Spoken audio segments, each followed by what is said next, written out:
శ్రీకృష్ణ పరబ్రహ్మణే నమః. 9వ రోజైనటువంటి ఈ రోజున మనం శ్రీమద్ భగవద్గీత ప్రథమోధ్యాయము అర్జున విషాద యోగము నుండి 17 మరియు 18వ శ్లోకాలు నేర్చుకోబోతున్నాం. కాస్యశ్చ పరమేశ్వాసః కాస్యశ్చ పరమేశ్వాసః కాస్యశ్చ పరమేశ్వాసః కాస్యశ్చ పరమేశ్వాసః శిఖండీ చ మహారథః శిఖండిశ్చ మహారథః దృష్టద్యుమ్నౌ విరాటశ్చ దృష్టద్యుమ్నో విరాటశ్చ దృష్టద్యుమ్నౌ విరాటశ్చ దృష్టద్యుమ్నో విరాటశ్చ సాత్యకిశ్చ అపరాజితః సాత్యకిశ్చ అపరాజితః సాత్యకిశ్చాపరాజితః సాత్యకిశ్చాపరాజితః కాస్యశ్చ పరమేశ్వాసః శిఖండీ చ మహారథః దృష్టద్యుమ్నో విరాటస్య సాత్యకిశ్చ అపరాజితః. ఈ రెండు పదాలు కలిపినట్లయితే సాత్యకిశ్చాపరాజితః అవుతుంది. ఇప్పుడు ఈ శ్లోకం మొత్తం కూడా మనం కలిపి చెప్పుకుందాం.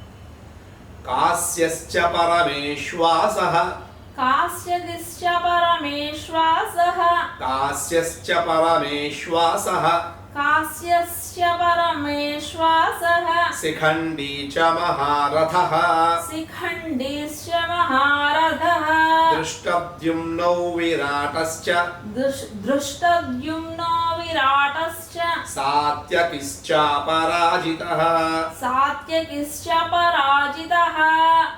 ఈ శ్లోకం యొక్క అర్థం ఏంటంటే కాశ్యశ్చ కాశీరాజు, అలాగే శిఖండి వీరందరూ కూడా మహారథులు, వీరితో పాటు దుష్టద్యుమ్నుడు, విరాటుడు, సాత్యకి, అపరాజితమైనటువంటి వీరందరూ కూడా కలిసి శంఖాలు పూరించారు అని ఈ యొక్క శ్లోకం యొక్క అర్థం.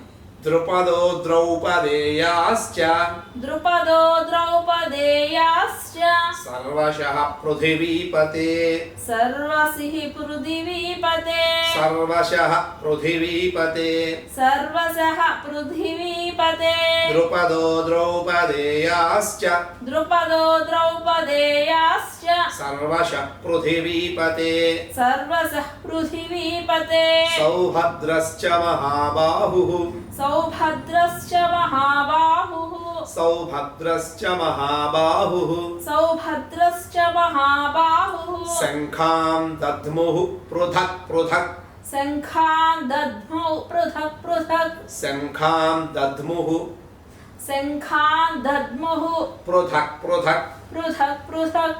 మళ్ళీ ఈ శ్లోకం మొత్తం కూడా కలిపి చెప్పుకుందాం. ద్రుపదో ద్రౌపదేయాశ్చ ద్రుపదో ద్రౌపదేయాశ్చ సర్వశః పృథివీపతే సర్వశః పృథివీపతే సౌభద్రశ్చ మహాబాహుః సౌభద్రశ్చ మహాబాహుః శంఖాం దద్ముః పృథక్ పృథక్ శంఖాన్ దద్ముః పృథక్ పృథక్. శంఖాం దద్ముః పృథక్ పృథక్. శంఖాన్ దద్ముః పృథక్ పృథక్.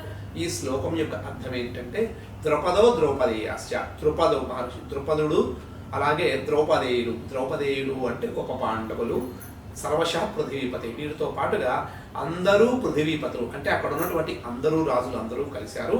అలాగే సౌభద్రుడు అంటే సుభద్ర యొక్క కుమారుడు అయినటువంటి అభిమన్యుడు, అలాగే మహాబాహువు వీళ్ళందరూ కూడా కలిసి శంఖాం దద్ముః పృథక్ పృథక్ అందరూ కలిసి ఒకేసారిగా పెద్దగా వారి వారి శంఖాలని గట్టిగా పూరించారు అని ఈ యొక్క శ్లోకం యొక్క అర్థం.